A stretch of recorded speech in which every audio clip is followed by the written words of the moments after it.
للتقوى لهم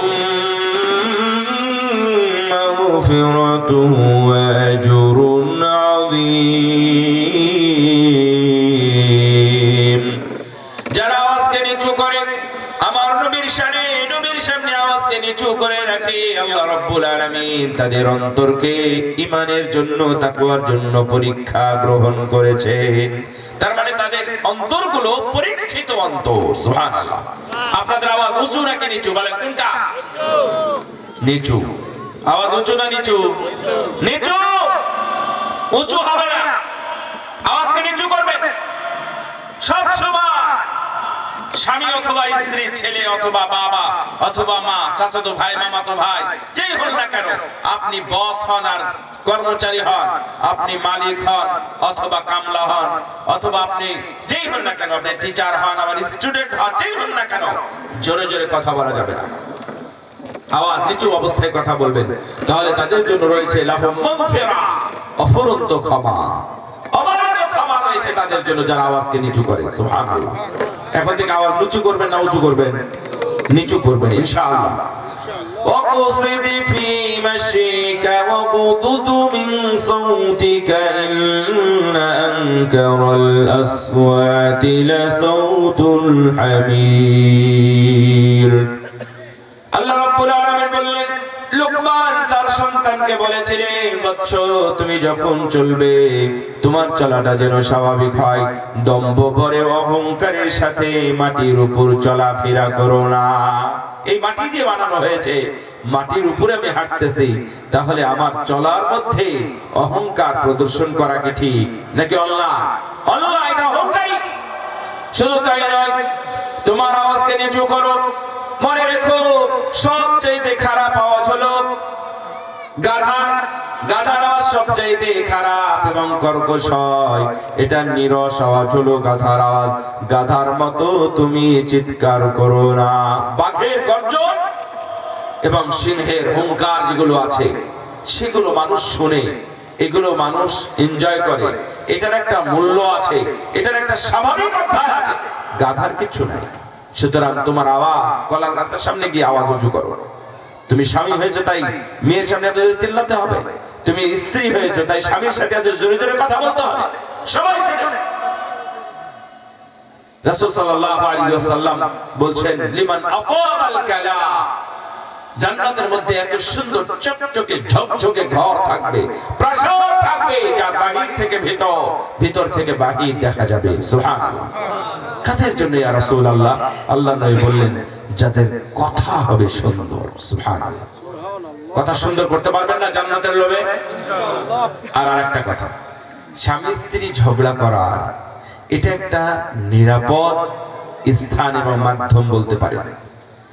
যে দ্বন্দ্ব ফাসাদে মারামারি, কাটাকাটি ইত্যাদি কিছুই হয় না এবং সম্পর্ক ছিন্ন হয় না, সেই দ্বন্দ্ব ফাসাদ গন্ডগোলের মাধ্যম দুইজন হলো স্বামী এবং স্ত্রী। সবচেয়ে নিরাপদ জায়গা। ডক্টর আমাদের জনাব আব্দুল বারী স্যারের সাথে আমার কোনোদিন দ্বন্দ্ব হওয়ার তেমন কোনো কারণ নাই। আমাদের জনাব খতিব হাবিবুল্লাহ ভাইয়ের সাথে দ্বন্দ্ব ফাসাদ হওয়ার তেমন কোনো কারণ নেই। তাহলে আমার দ্বন্দ্ব কার সাথে হবে? আমার বউয়ের সাথে হবে। আচ্ছা, হোক, হতে দেন। এখন বলি, দেখেন আপনি প্রতিদিন একটা করে মর্যাদা লাভ করতে পারেন। কি করে? রাসূল সাল্লাল্লাহু আলাইহি ওয়াসাল্লাম বলছেন, উভয়ের যদি দ্বন্দ্ব হয়, দ্বন্দ্বের মধ্যে যে নির্দোষ, ও জানে নির্দোষ, তারপরেও বলবে যে না, এই দোষটা আমারই, আমি মেনে নিলাম, ঠিক আছে, আমি আর ভবিষ্যতে করব না, এই দোষটা আমারই। আমার নবী বললেন, দ্বন্দ্ব এড়ানোর জন্য, ফাসাদ বাঁধানোর জন্য, ফাসাদ থেকে মুক্ত রাখার জন্য কোন মানুষ, কোন মুমিন যদি এইভাবে বলে দেয়, ঠিক আছে, ওয়াইল কানা মুহিব্বা, যদিও সে নির্দেশ হয়, যদিও সে ওটার মালিক হয়, তারপরে বলে যে না, এই বোতলটা আপনারই, আপনি নেন, যদি এমন করে, আমি নবী তার জন্য জান্নাতের মধ্যে বাড়ির জামিনদার হয়ে গেলাম।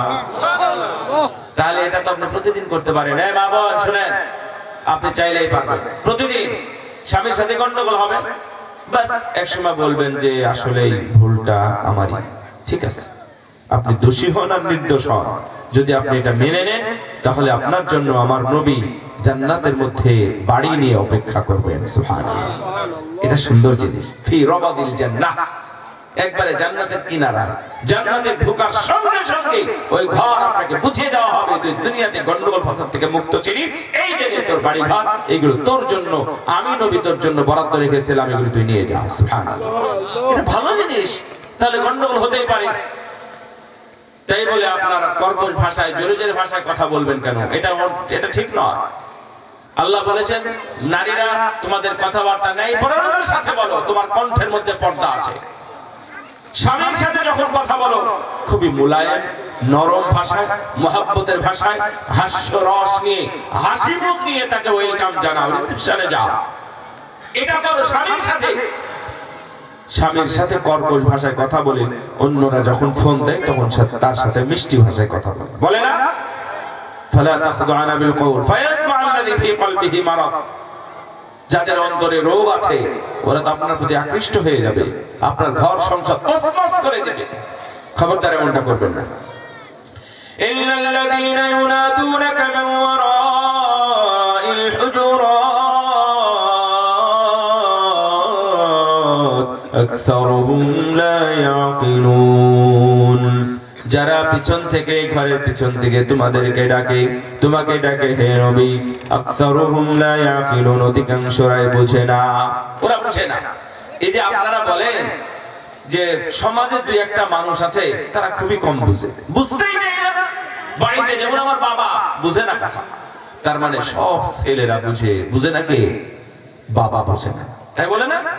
আরে পাগল, আল্লাহ বলেছেন অধিকাংশরাই বুঝে না, কম মানুষ বুঝে। বুঝেননি মানে কথা না? আমরা বলি না এরকম? এমন বলি তো। মুসল্লিদের মধ্যে অনেকে আছে, অনেকে মানে কি দুই একজন আছে, দুই একজন মুসল্লি আছে তারা এটা বুঝতে চায় না। আল্লাহ বলছেন আরে না না, মুসল্লিরা অধিকাংশরাই বুঝে না, দুই একজন বুঝে। তার মানে আপনার উল্টা। আপনি যেমন বুঝেছেন, সবাই বুঝতে পেরেছে, দুই একজন বুঝেনি। বুঝবেন ওই না বুঝার মধ্যে ওর কোনো কারণ আছে। সবাই বুঝের মধ্যে কোনো ফায়দা নেই, সবাই বুঝে ফেলেছে। করোনা ভাইরাস সম্পর্কে সবাই বুঝেছিল, কেউ কি ভুল বুঝেছিল? সবাই তো ঠিক বুঝেছে, কিন্তু এবার বলেন এই ঠিকটা কি ঠিক ছিল নাকি ভুল ছিল? ব্যাস, এটা আপনাকে স্বীকার করতে হবে, এটা ভুল ছিল। ইউসুফ আলাইহিস সালামের কয় ভাই ভুল বুঝেছিল? কয় ভাই? 10 ভাই। বুঝেননি কথা? তাহলে আপনি কি বলবেন যে না, অধিকাংশরা যেহেতু একদিকে ভোট দিয়েছে সুতরাং নেতা ওকেই বানাতে হবে, গণতন্ত্র, এটা কি ন্যায় বিচার হলো? ন্যায় বিচার হয় না। 10 জনার ভোট, 10 জনার মিথ্যা। এখন আকসারুহুম লা ইয়াকিলুন, অধিকাংশরাই বুঝে না। যারা আছে, যারা ঈমান আনে অথবা আনে না, সমাজে চলে অথবা চলে না, পর্দা করে অথবা পর্দা করে না, অধিকাংশরাই বুঝে না। অধিকাংশই সুদখোর, অধিকাংশই ঘুষখোর, অধিকাংশই হলো বেপর্দা, বেহায়া, নষ্টা, নোংরা, এইভাবে চলাফেরা করে। অধিকাংশরাই হলো জাহান্নামী, অধিকাংশরাই জানেও না। আকসারুহুম লা ইয়ালামুন আকসারুহুম লা ইয়াকিলুন, অধিকাংশরা জানেও না, বুঝেও না। আর আল্লাহ বলেছেন ওই আয়াতটা কি, সূরা সাবার, যে যারা কলিলুম মিন ইবাদি শাকুর, আমার বান্দাদের মধ্যে যারা কৃতজ্ঞ তাদের সংখ্যা অনেক বেশি নাকি কম? কোনটা? কম, অনেক কম। তার মানে আপনি কি বেশির দলে যেতে চাচ্ছেন নাকি ন্যায়ের দলে যেতে চাচ্ছেন? ন্যায়ের দলে থাকেন, কম হোক বেশি হোক এটা কোনো ফ্যাক্ট নয়, আপনি ন্যায়ের পক্ষে থাকবেন। ولو أنهم صبروا حتى تخرج إليهم لكان خيرا لهم والله غفور رحيم। আমরা কয়েকটা জিনিস বাছাই করি। এক, কোরআন সুন্নাহকে প্রাধান্য দিবেন। এগুলো কিন্তু আমি আদব শিষ্টাচারের কথা বলতেছি, নামাজ রোজার কথা না। আমি এখানে কুরবানির কথাও বলবো না, আমি এখানে যাকাত এগুলোর কথাও বলবো না। আমি বলেছি আদবের সমস্যা সব কমপ্লিট, নবম হিজরিতে নাজিল হয়েছে, বুঝতে পারতেছেন না আপনি? আর কোন বিধান নাজিল হতে বাকি ছিল? ম্যাক্সিমাম মানে 99 আপ সব বিধান নাজিল হয়ে গেছে। এরপরে আয়াত, এত বড় একটা আয়াত নাজিল হলো, একটা সূরা নাজিল হলো, কতগুলো হরফ বলছিলাম? 1493টা হরফ আছে। এতগুলো হরফ বিশিষ্ট একটা সূরা নাজিল হলো, তার এর মধ্যে কি আছে? আদব, আখলাক, বৈশিষ্ট্য, শিষ্টাচার, সামাজিকতা, মহব্বত, পারস্পরিকতা, ভ্রাতৃত্ব, আত্মীয়তা, মা বাবার সাথে সম্পর্ক ইত্যাদি, এই সমস্ত বিষয় নিয়ে এখানে আলোচনা আছে। এই আলোচনাগুলো যদি আপনি মনে রাখেন এবং নিজের জীবনে বাস্তবায়ন করেন, তাহলে সমাজ সুন্দর হবে, পরিবার সুন্দর হবে এবং আপনার রাষ্ট্র একদিন সুন্দর হবে ইনশাআল্লাহ। পরের একটি নিয়ম হলো, না প্রথমটা কি বললাম? আল্লাহ এবং রাসূলের বিধানকে মেনে নেওয়া। 2 নম্বর, রাসূলের সামনে বা রাসূলের শানে আওয়াজকে নিচু করা। যারা নিচু করে আল্লাহ তাদের পুরস্কার দেন, লাহুম মাগফিরা ওয়া আজরুন আযীম, অনেক নেকি। তারপরে অধিকাংশরাই বুঝে না, অধিকাংশরাই বুঝে এই কথা ভুল। তারপরে একটা হলো 5 নাম্বার, ওয়ালাউ আল্লাহুম সাবারু হাত্তা তাখরুজা ইলাইহিম লাকানা খায়রান লাহুম আল্লাহু গফুরুর রহিম। আল্লাহ রাব্বুল আলামিন বললেন যে তারা যদি ধৈর্য ধরতো, সবর করতো। সবর, ধৈর্য বুঝেন? ধৈর্য বুঝেন কাকে বলে? অনেকেই আমরা বুঝি এমনিতেই, কিন্তু প্রকৃত বুঝি না। আল্লাহ বললেন যদি তারা ধৈর্য ধরতো আপনার বের হওয়া পর্যন্ত, তাহলে এটাই তাদের জন্য কল্যাণ ছিল, এটাই তাদের জন্য ভালো ছিল। আল্লাহ রাব্বুল আলামিন বললেন ইল্লামা ইউওয়াফাস সাবিরুনা আজরাহুম বিগাইরি হিসাব। দুনিয়াতে একটা নেক আমল, যেই নেক আমলের আজব নেকি দেওয়া হবে অগণিত, বেহিসাব, যত প্রয়োজন হবে আল্লাহ রাব্বুল আলামিন হয়তো ততই তাকে নেকি দান করবেন। সেই নেকির কাজ অথবা ভালো কাজটা হলো সবর করা, ধৈর্য ধারণ করা। আপনাদের কি ধৈর্য আছে? এই কথা বলেন, ধৈর্য আছে? পরীক্ষা নেবেন ধৈর্যের, না পরীক্ষা দিবেন? দিবেন পরীক্ষা ধৈর্য। রাসূল সাল্লাল্লাহু বলা হলো ধৈর্যটা কি, তো বললো যে ইন্নামাস সাবরু, নাকি আস-সাবরু ইনদা সাদমাতিল উলা। না, সবরটা হলো যখন মুসিবত তখনই মেনে নেওয়া, ওইটা হলো সবর। আবার শুনুন, কান্নাকাটি করতেছে, তো একজন গিয়ে বললো যে শোনো, উনি তোমাকে কাঁদতে নিষেধ করলো, আমি কান্দা থামাবো? আমার কি হয়েছে ও কি জানে? ক্ষতি আমার হয়েছে, আত্মীয় স্বজন আমার মারা গেছে, সন্তান আমার মরেছে, ওর তো মরে না। ধৈর্যের ওয়াজ করতে আসতে যাও। একজন গিয়ে বলল কি করলে তুমি, কার সাথে কি কথা বললে? কেন কে? বলছে ওটা তো নবী মুহাম্মদ সাল্লাল্লাহু আলাইহি ওয়াসাল্লাম। তাই নাকি? ওখান থেকে দৌড় দিয়ে কোনো কিছু উপেক্ষা না করে স্বয়ং রাসূলের সামনে গিয়ে হাজির, ইয়া রাসূলুল্লাহ আমি ধৈর্য ধরলাম। তখন বলছে না না, টাইম আউট, তোমার ধৈর্য ধরার সময়টা শেষ। ধরে নেন মাইকটা কাজ করতেছে না, মাইকটা ভালো না, তো আমি মাইকালাকে বিভিন্ন কিছু বললাম, জাস্ট আমার সামনে এখন আছে তাই বলতেছি ভাই। এটা মাইকালা সম্পর্কে, মাইক সম্পর্কে বিভিন্ন ধরনের আয়োজকদের বিভিন্ন ধরনের মানে গালিগালাজ ইত্যাদি বা খারাপ কটু মন্তব্য করে আমি চলে গেলাম। যখন রাত 12টা বাজার পরে চলে যাচ্ছি, তখন বললাম আসলে আমার ধৈর্য ধরা উচিত ছিল, ধৈর্য ধরতে পারি নাই, যাক এখন আমি ধৈর্য ধরলাম। আপনারা কি এটাকে ধৈর্য বলবেন? এটা কি আসলেও ধৈর্যের সংজ্ঞায় পড়বে? পড়বে না ভাই, সাবধান। ধৈর্য এমন নয় যখন মারা গেছে তখনই ধৈর্য, যখন হাত কেটে গেছে তখনই ধৈর্য, যখনই বাড়িতে আগুন ধরে গেছে তখনই ধৈর্য। যদি ধৈর্য ধরেন ইন্নামা ইউওয়াফাস সাবিরুন আজরাহুম বিগাইরি হিসাব। যখনই সন্তান মারা যায়, সন্তান মারা যাওয়ার পরে বিভিন্ন ধরনের কথাবার্তা বলে আর কান্নাকাটি করে, ধৈর্য ধরে না। ধৈর্য ধরার তাদের কোনো সাহস নাই, ধৈর্য ধরার সামর্থ্য তাদের নাই, সামর্থ্য হয় নাই, দিনের জ্ঞান তাদের মধ্যে নাই। যদি ধৈর্য ধারণ করতো আল্লাহর কাছে কত বড় ফজিলত এবং মর্যাদা ছিল। আল্লাহ রাব্বুল আলামিন জিজ্ঞাসা করেন, ও ফেরেশতারা, তোমরা কবালতুম সামারাতা ফুয়াদিহি, আমার বান্দার কলিজার টুকরা ছোট সন্তানকে তোমরা কবজ করেছো কিনা? বান্দারা বলে, ফেরেশতারা বলে, হ্যাঁ আমরা তার জানকে কবজ করেছি। তখন আল্লাহ রাব্বুল আলামিন বলেন, আমার বান্দা কলিজার টুকরা মারা যাওয়ার পরে কি বলল? তখন ফেরেশতারা আল্লাহর কাছে রিপোর্ট করে, হামিদাকা ওয়াস্তারজা, তোমার এই সিদ্ধান্তে তার সে সন্তুষ্টি চিত্তে মেনে নিয়েছে, তার সে প্রশংসা করেছে তোমার, এবং ইন্না লিল্লাহ পড়েছে, ইন্না লিল্লাহ পড়ে ধৈর্য ধারণ করে বসে আছে।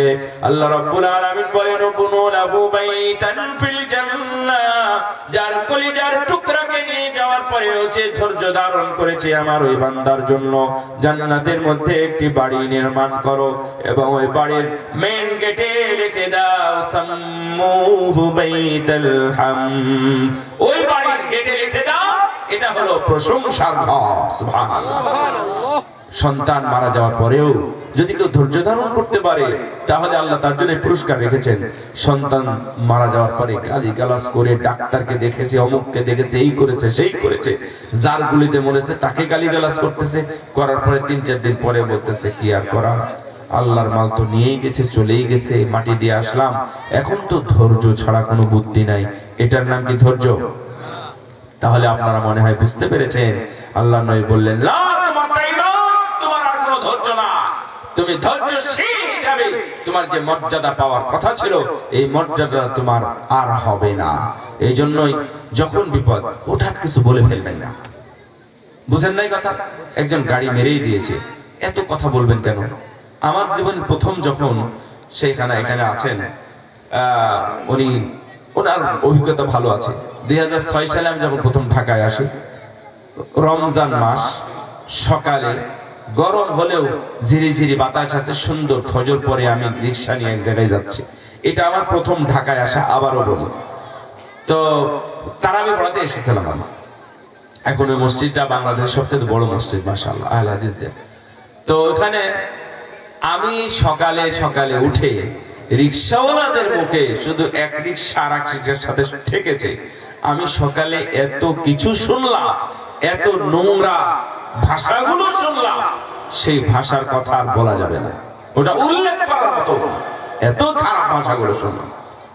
রমজান থেকে রোজা, রমজানের মধ্যে আমরা এগুলো শুনলাম। তাহলে এত কেন? আপনার যে কোনো সময় সেটা সমাধান হয়ে যাবে। 6 নম্বর, ইয়া আইয়ুহাল্লাযীনা আমানু ইন জাআকুম ফাসিকুম বিনাবাইন ফাতাবায়ানু আন তুসিবু কওমান বিজাহালা ফাতুসবিহু আলা মা ফাআলতুম নাদিমিন। হে ইমানদারগণ, তোমাদের কাছে কোনো ফাসিক যদি খবর নিয়ে আসে, সবাই শুনেন, খুব গুরুত্বপূর্ণ সংবাদ। তোমাদের কাছে যদি কোনো ফাসিক সংবাদ নিয়ে আসে, খবর নিয়ে আসে, তাহলে সঙ্গে সঙ্গে সেটা ফেসবুকে ছেড়ে দিও না, সঙ্গে সঙ্গে সেটা তোমরা প্রচার করো না, সঙ্গে সঙ্গে সিদ্ধান্ত নিও না, অথবা ওটা খবর শোনার সঙ্গে সঙ্গে কোন সম্প্রদায়ের উপরে হামলা করে বসো না। কি হবে? অজ্ঞতাবশত হামলা করবে, অতঃপর এই কাজের কারণে তুমি নিজে অপমানিত হবে, লাঞ্ছিত হবে, লজ্জিত হবে। আহারে, এই কাজটা হয়তো বা করার দরকার ছিল না। ভাইরা আমার, আমরা মিস ইনফরমেশন, ডিসইনফরমেশন যেগুলো আছে এগুলো আমরা দিয়ে দিয়ে কত মানুষকে দুনিয়া থেকে বিদায় করে দিয়েছি, দেই নাই? কত খারাপ ভালো হয়ে গেছে, মানে নাম লেখা হয়েছে ও ভালো, আর কত ভালো তারা খারাপ হিসাবে জেলখানাতে এখনো আছে। কত দোষীরা দেখি ছাড়া পেয়ে যায়, নির্দোষীরাই জেলে। শুনছেন না এটা? আমাদের শফিকুল ইসলাম আলহারা উনি কথাটা বলতেন। সম্মানিত উপস্থিতি, আমি আপনাদেরকে এখানে ব্যক্তিগতভাবে যেটা বলবো, তা হলো মা বোনেরা সহ যদি কোনো তথ্য আপনারা জানেন তাহলে এটা ফাতাবাইয়ানু, আল্লাহ বলছেন এটা তোমরা বিচার করো, এটা তথ্য কালেকশন করো, এটা যাচাই বাছাই করো, তারপরে সিদ্ধান্ত নাও বা প্রচার করো, আগে আগে প্রচার করো না। মা বোনেরা খুব পটু, কোথায় দিয়ে কি শুনে আবার আরেকজনকে বলে দেয়, ব্যাস ছড়ে গেল জিনিসটা, ওটাকে আর বন্ধ করা যায় না। গিয়ে দেখবেন সোনার গা নয়, এটা মাটির, এখনো মাটির গাই আছে। মাটির গা নাই তো সোনার গা বলি কেন? সোনা মসজিদ, আমরা তো ছোটবেলা মনে করতাম মসজিদে মনে হয় সোনা আছে, তো জায়গার নাম সোনা মসজিদ। যা শুনবেন সেটা প্রচার করবেন, এটা ঠিক নয়। রাসূল সাল্লাল্লাহু আলাইহি ওয়াসাল্লাম বলেন মিথ্যাবাদী হওয়ার জন্য এটাই যথেষ্ট, মিথ্যাবাদী হওয়ার জন্য এটাই যথেষ্ট। ওটা সত্য হলো বিপদ, যে তুমি যা শুনলে সেটাই বলে দিলে যাচাই বাছাই না করে, এটা তো উচিত না, এটা মুমিনদের আচরণ না। এই আয়াতে আল্লাহ মুমিনদেরকে লক্ষ্য করে ইয়া আইয়ুহাল্লাযীনা আমানু উল্লেখ করেছেন এই আয়াতে। সাবধান, বাংলাদেশে বড় আলেম, বিখ্যাত আলোচক, কোরআনের মুফাসসির, কোরআনের পাখি, ওনার এই মিস ইনফরমেশন দিয়ে সব সাংবাদিকেরা, সব বিচারকেরা, সব অ্যাডভোকেট একত্রিত হয়ে বড় বড় ব্যারিস্টাররা আবার কথা বলে আমি দেলাওয়ার হোসেন সাঈদীকে ফাঁসির ব্যবস্থা করেছি, নাউযুবিল্লাহ। চলে যায় না দুনিয়া থেকে, 13 বছর ধুকে ধুকে জেলখানায় থেকে দুনিয়া থেকে বিদায় নিয়েছে। বাংলাদেশের প্রখ্যাত যারা রাজনীতিবিদ, যারা আসলেই রাজনীতি করত, দেশের জন্য জনগণের জন্য যারা রাজনীতি করত, সেই রাজনীতিবিদদেরকেও ধরে ধরে এভাবেই শেষ করে দেওয়া হয়েছে। সম্মানিত উপস্থিতি, এই ইনফরমেশন এভাবে ছড়াবেন না, খারাপ, বহুত খারাপ। আর এই দায়িত্ব তো আপনার না। রাসূল সাল্লাল্লাহু আলাইহি ওয়াসাল্লাম, এটা আয়াত নাযিল হয়েছে কেন জানেন? রাসূল সাল্লাল্লাহু আলাইহি ওয়াসাল্লামের শ্বশুর কি নাম? হারিস ইবনে দিনার। হারিস ইবনে দিনার আল-খাসাঈ, তিনি তার মেয়ে হলো জুয়াইরা রাদিয়াল্লাহু আনহা, রাসূল সাল্লাল্লাহু আলাইহি ওয়াসাল্লামের স্ত্রী। উনি ইসলাম গ্রহণ করলেন এবং আল্লাহর নবী বললেন যাও তুমি দাওয়াত দাও। হারিস বললেন যে আমি দাওয়াত দিলে আশা করি বনু মুস্তালিক গোত্রের লোকেরা ইসলাম গ্রহণ করবে। মাশাআল্লাহ, সবাই ইসলাম গ্রহণ করবে। যাকাত তোলা হলো, একত্রিত করা হলো। বলেছিলেন যে আপনি কাউকে পাঠাবেন, তার হাত দিয়ে আমরা যাকাতের অংশটা দিয়ে দিব। তো পাঠিয়েছিলেন উকবা ইবনে আবি মুঈত রাদিয়াল্লাহু তাআলা আনহু। তো ওনার কিছু কিছু নাজার ছিল, তো উনি গেলেন, ফিরে এসে বললেন ওরা মুনাফিক, ওরা ইসলাম গ্রহণ করে নাই, ওরা তো যাকাত দেওয়া তো দূরের কথা, আমাকে মারার জন্য তাড়া করেছে। আজব কথা, ধরে নিয়ে আসা যাও। একজনের কথার উপর সিদ্ধান্ত নিলেন, ধরে নিয়ে আসা হলো। তারপরে আল্লাহর নবী লজ্জিত হলেন, দেখলেন যে না, উকবা ইবনে আবি মুঈত কিছুটা বাড়িয়ে বলেছে। বাড়িয়ে বলার কারণে লজ্জার কারণ হয়ে গেল। আল্লাহ রাব্বুল আলামিন আয়াত নাযিল করলেন, পরবর্তীতে মুমিনদের জন্য এটা শিক্ষা হয়ে থাকলো। ইয়া আইয়ুহাল্লাযীনা আমানু ইন জাআকুম ফাসিকুম বিনাবাইন ফাতাবায়ানু, যদি কোনো খবর আসে, যদি কোনো ফাসিক, বেনামাজি অথবা বেঈমান, মাঝে মাঝে বিদআত করে, মাঝে মাঝে দাড়ি চাচে, দাড়ি কাটে, টাকনির নিচে কাপড় পরে, এই ধরনের কোনো ফাসিক যদি তোমাদের কাছে খবর নিয়ে আসে, তাহলে অবশ্যই খবরটাকে যাচাই বাছাই করিও। কোন একবারে পাক্কা মুসল্লি, একেবারে খাঁটি ইমানদার, মুখলেস এবং মুহসিন, এই ধরনের কোনো বান্দা নয়। ওর মধ্যে ত্রুটি আছে, ওর মধ্যে প্রবলেম আছে, ওর মধ্যে সুদ আছে, ওর মধ্যে ঘুষ আছে, ওর মেয়েরা বেহায়া, ওর নারীরা পর্দা করে না, এই ধরনের দোষে দুষ্ট কোনো লোক খবর নিয়ে আসলে যাচাই বাছাই করিও। মনে থাকবে, জদ্দাখোরদের কোনো আওয়াজ খবরটা তৎক্ষণাৎ বিশ্বাস করবেন না। যে কোনো হুজুর একটা কথা বললেই আপনারা স্বীকার করবেন, খবরদার না, এটা অন্যায়, মেনে নেবেন কেন?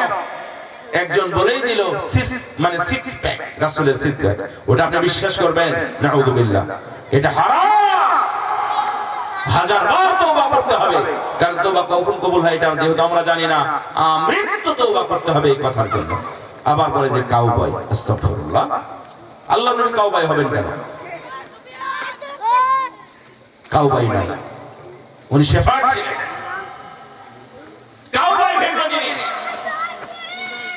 সম্মানিত উপস্থিতি, এই সমস্ত কথা, এত বড় মানুষ ইত্যাদি ইত্যাদি, এত বড় মানুষ দেশের প্রধানমন্ত্রীর চাইতে কি বড়?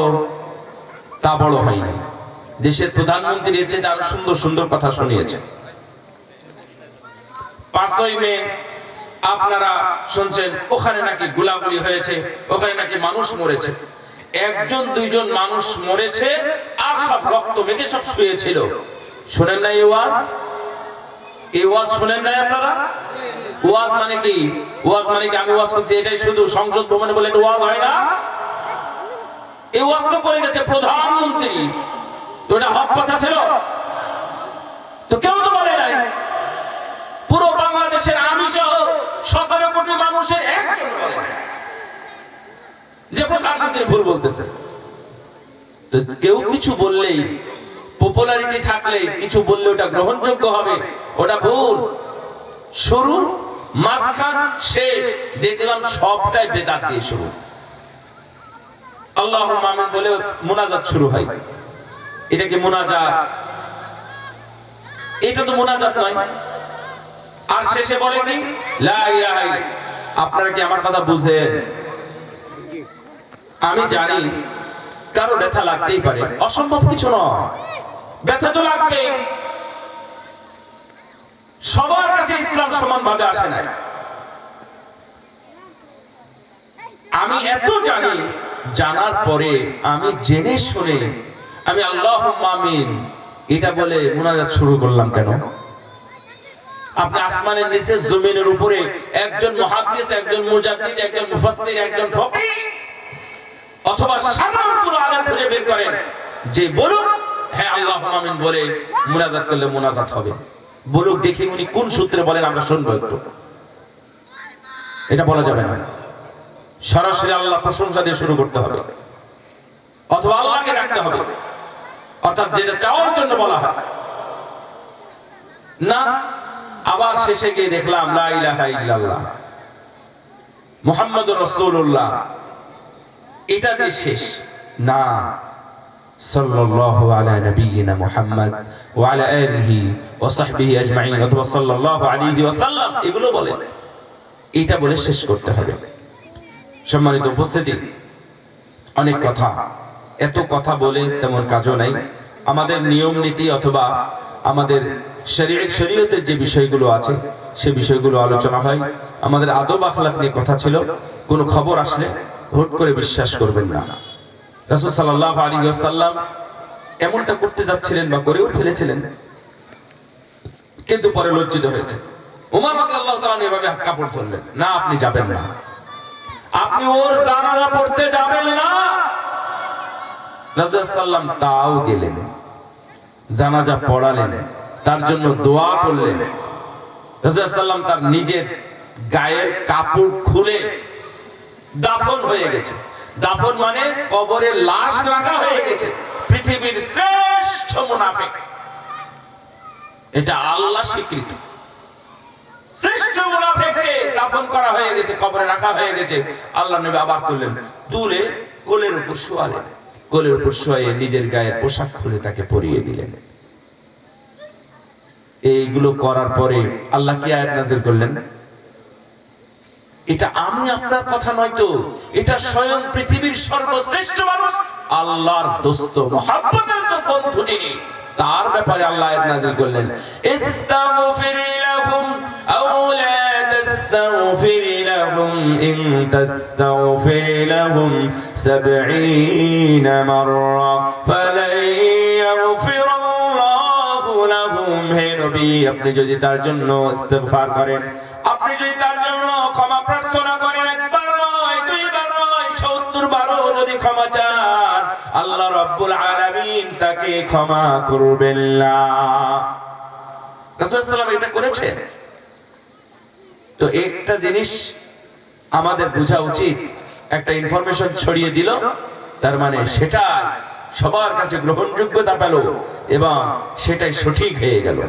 কেউ যদি সাল্লিয়া লাগায়, পুরো পৃথিবীর মানুষ যদি সাল্লিয়া লাগায়, যদি মিলাদ শরীফ পড়ে, তাহলে সেটা কি আপনি মনে করছেন জায়েজ হয়ে যাবে?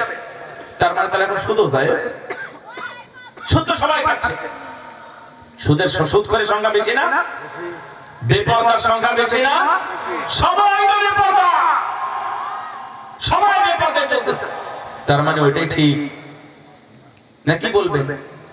দুনিয়ার সব মানুষ যদি এইভাবে রাসূলের নামে মিলাদ পড়ে, বিদআত দিয়ে শুরু করে শেষ করে, বিদআত দিয়ে দোকান উদ্বোধন করে, বিদআত দিয়ে জালসা উদ্বোধন করে, এর মানে ওটা কি সঠিক হবে? অসম্ভব, এটা হবে না। وَإِنْ طَائِفَتَانِ مِنَ الْمُؤْمِنِينَ اقْتَتَلُوا فَأَصْلِحُوا بَيْنَهُمَا فَإِنْ بَغَتْ إِحْدَاهُمَا عَلَى الْأُخْرَى فَقَاتِلُوا الَّتِي تَبْغِي حَتَّى تَفِيَ إِلَى أَمْرِ اللَّهِ فَإِنْ فَاءَتْ فَأَصْلِحُوا بَيْنَهُمَا بِالْعَدْلِ وَأَقْسِطُوا إِنَّ اللَّهَ يُحِبُّ الْمُقْسِطِينَ। যদি দুইজনের মধ্যে দ্বন্দ্ব হয়, মুমিনদের এই দল এই দল, এই পাড়া ওই পাড়া, ওই মসজিদ এই মসজিদ, এই মাদ্রাসা এই মাদ্রাসা, দুই মাদ্রাসা দুই মসজিদ দুই পাড়া, অথবা দুই পরিবারের মধ্যে দুই ভাইয়ের মধ্যে যদি গন্ডগোল হয়, যদি দ্বন্দ্ব ফসাদ হয়, তাহলে তোমরা ওটাকে দ্বন্দ্ব বাড়িয়ে দাও নাকি কমাও? বাড়াবেন না কমাবেন? দ্বন্দ্ব মিটিয়ে দিবেন নাকি বাড়িয়ে দিবেন? যদি আগুন ধরে, আগুনে পানি ঢেলে দাও, খবরদার তোমরা সেখানে পেট্রোল ঢেলে দিও না। তাই দুই ভাই দ্বন্দ্ব, এখন আরেকজন তৃতীয় পক্ষ এসে ফায়দা লুটার চেষ্টা করতেছে, এদের মধ্যে দ্বন্দ্ব আরো বাড়িয়ে দিয়েছে। খবরদার, আল্লাহ এটা নিষেধ করেছে, এটা নিষেধ। বরং কি জানেন, আপনাদের সবারই উচিত, যদি ওই দল না শুনে তাহলে ওর বিপক্ষে সবাই মিলে দাঁড়ান, দাঁড়িয়ে ওকে সাইজ করে তারপরে যখন ওরা অবশ্যতা স্বীকার করবে, মেনে নেবে, আল্লাহ রাব্বুল আলামিন বললেন তাহলে আদল ইনসাফের সাথে, ন্যায় পরায়ণতার সাথে তোমার ওদের মধ্যে সমাধান করে দাও। এটা ভালো। আল্লাহ ইউহিব্বুল মুকসিতিন, আল্লাহ এদেরকে ভালোবাসেন। তারপরে আমরা পরস্পর ভাই ভাই।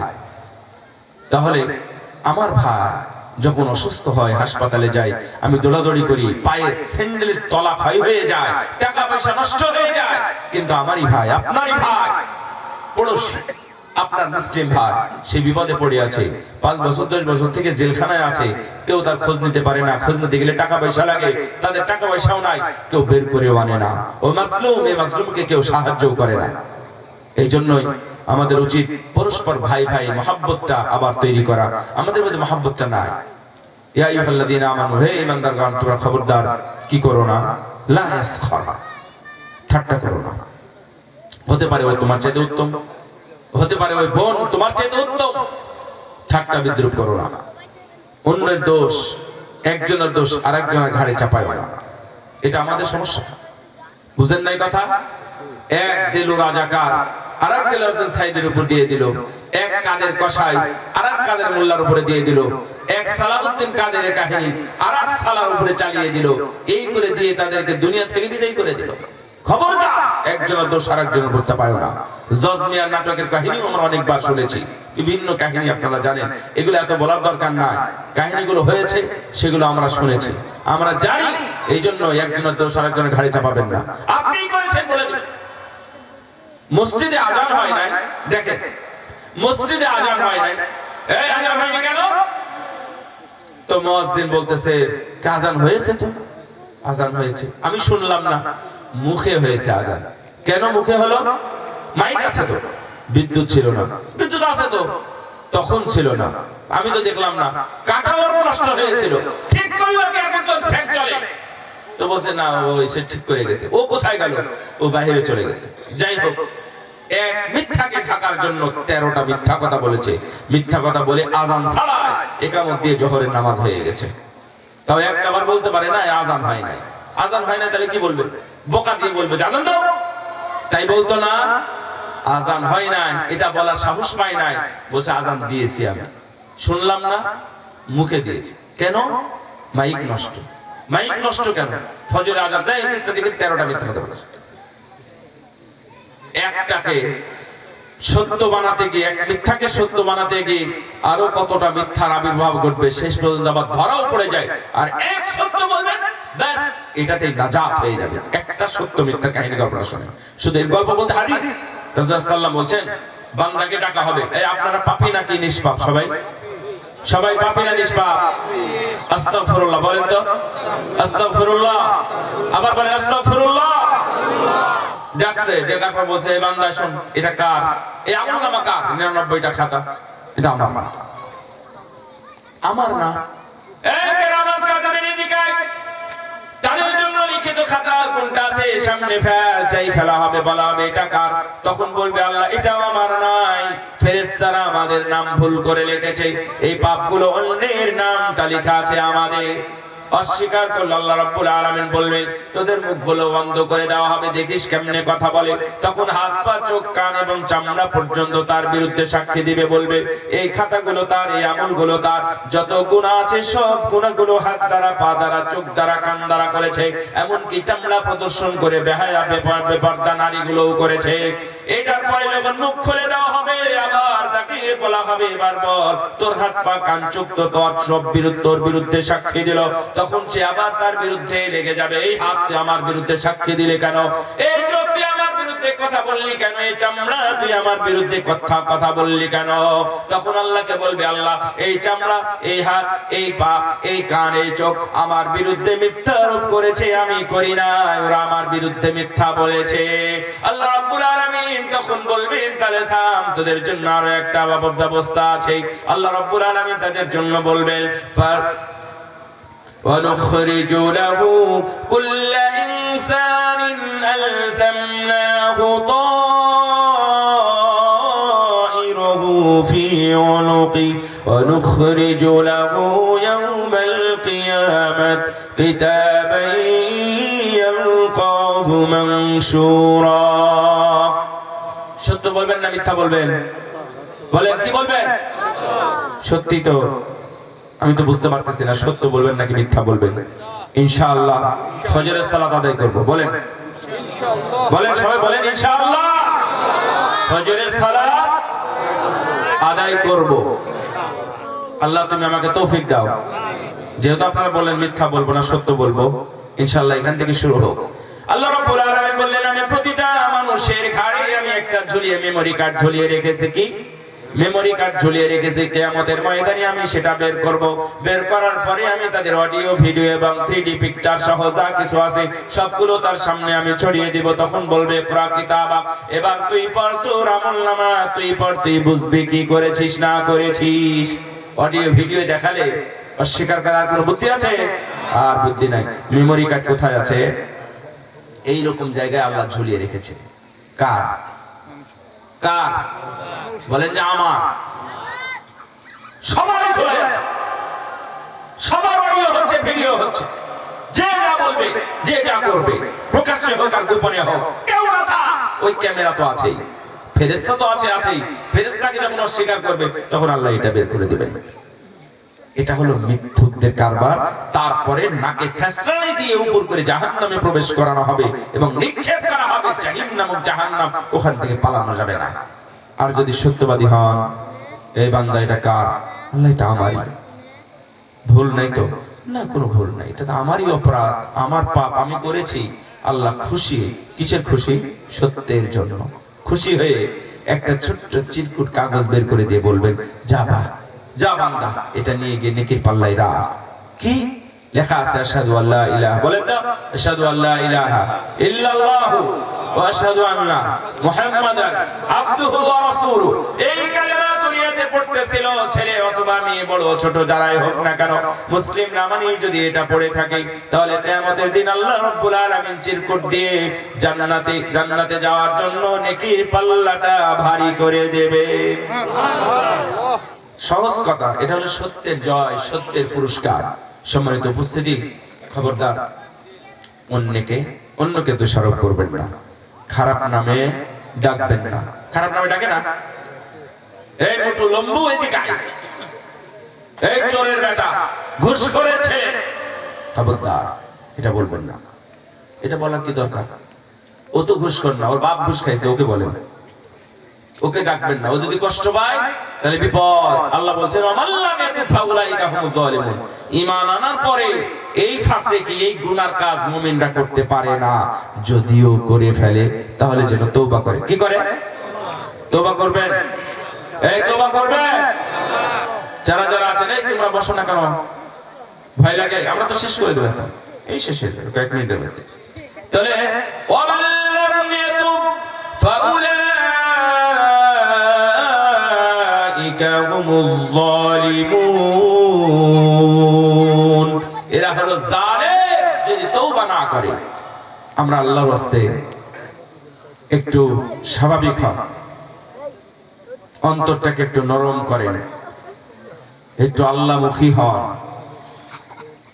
নিয়াত করেন, মনে মনে অনেক ভালো ভালো নিয়াত করেন, তওবা করেন। বলেন তো আস্তাগফিরুল্লাহাল্লাযী লা ইলাহা ইল্লা হুয়াল হাইয়ুল কাইয়্যুম ওয়া আতুবু ইলাইহি। তাহলে এইগুলো যা করেছেন এখন তওবা করলেন, ইনশাআল্লাহ আমাদেরকে আল্লাহ ধরবেন না।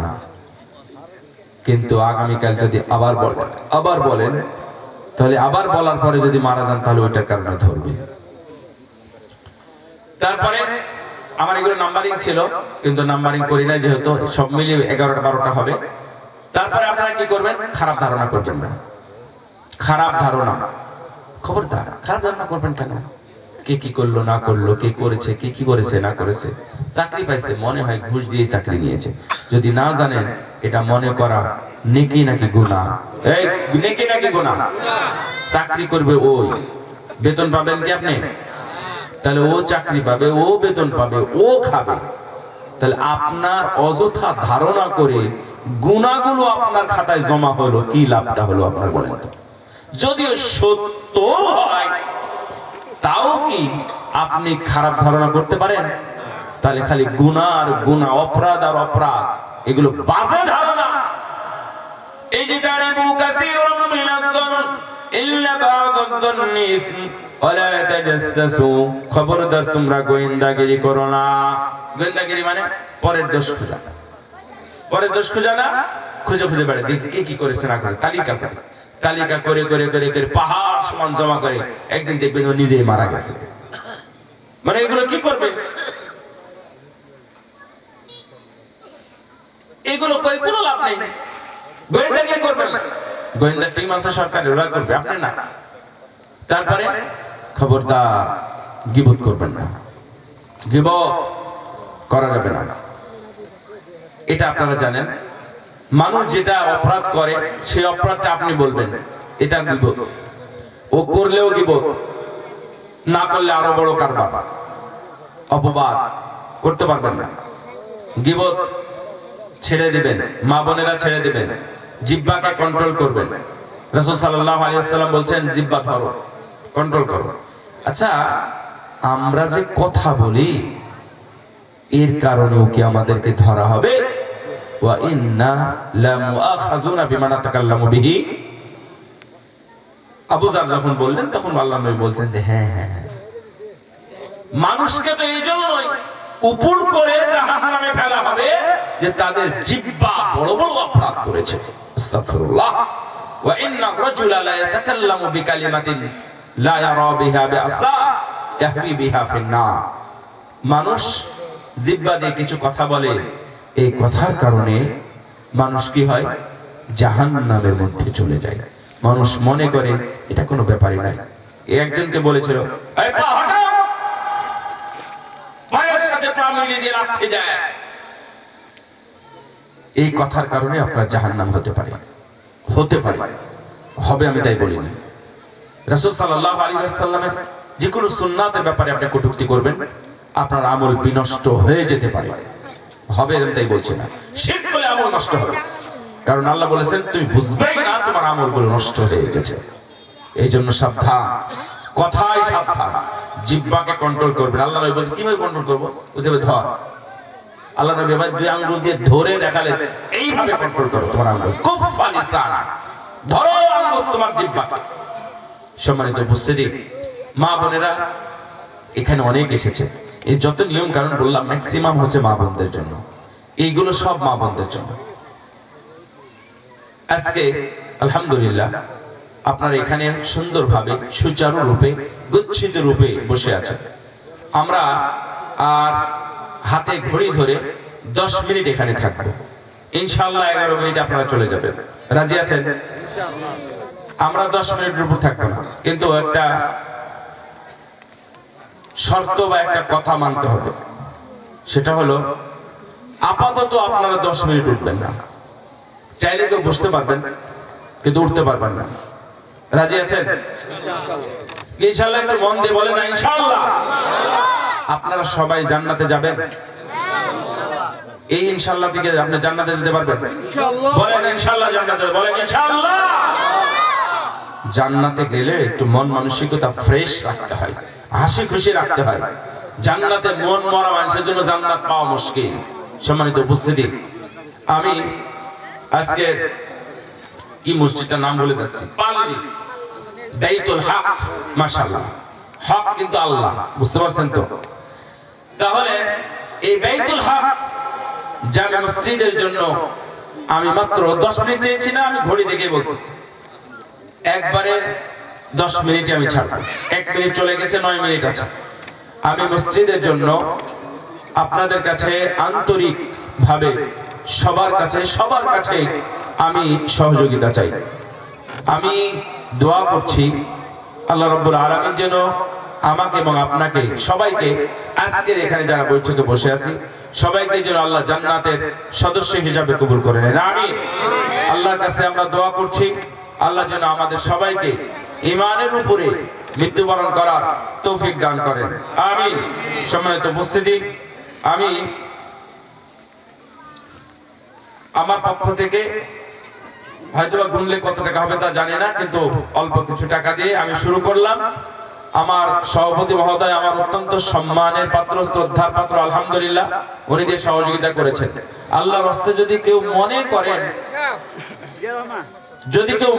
আমি বলেছি কেউ উঠবেন না, ধরে নেন 9 মিনিট হয়েছে, আর 8 মিনিট। তো যদি মনে করেন যে না, আমরা আমার বাবার জন্য, আমার মায়ের জন্য, মা বাবার নাজাতের জন্য আমি মসজিদের উদ্দেশ্যে দান করবো। রাসূলুল্লাহ সাল্লাল্লাহু আলাইহি ওয়াসাল্লাম বলছেন, কেউ যদি মসজিদ নির্মাণ করে দেয় তার জন্য জান্নাতে ঘর নির্মাণ করা হবে। একটু মন ভরে বলেন তো সুবহানাল্লাহ। কি আপনারা এটা শুনে খুশি হন নাই? আরো একটা শুনে খুশি হবেন, ওটা মজার কথা, কারণ এখানে আমাদের সবারই টাকা পয়সা নাই। রাসূল সাল্লাল্লাহু আলাইহি ওয়াসাল্লাম বলেন, মাশাআল্লাহ, বারাকাল্লাহু ফি আহলিহি ওয়া মালিহি ওয়া জাযাহুল্লাহু খায়রান জাযা ওয়া আদখালাহুল্লাহুল জান্নাতুল ফিরদাউস আলা। রব্বানা তাকাব্বাল মিন্না ইন্নাকা আনতাস সামিউল আলিম। সাল্লাল্লাহু আলা নবিয়িনা মুহাম্মদ ওয়া আলা আলিহি ওয়া সাহবিহি আজমাইন। আল্লাহুম্মা সাল্লি আলাইহি আল্লাহুম্মা বারিক আলাইহি। 5000 টাকা দিন। 5000 না? জি। আব্দুল রাজ্জাক ভাই মাশাআল্লাহ 5000 টাকা দান করেছেন। আমি যে মসজিদ বানানোর হাদিসটা বলেছি, দেখেন এই হাদিসটা আরো সুন্দরভাবে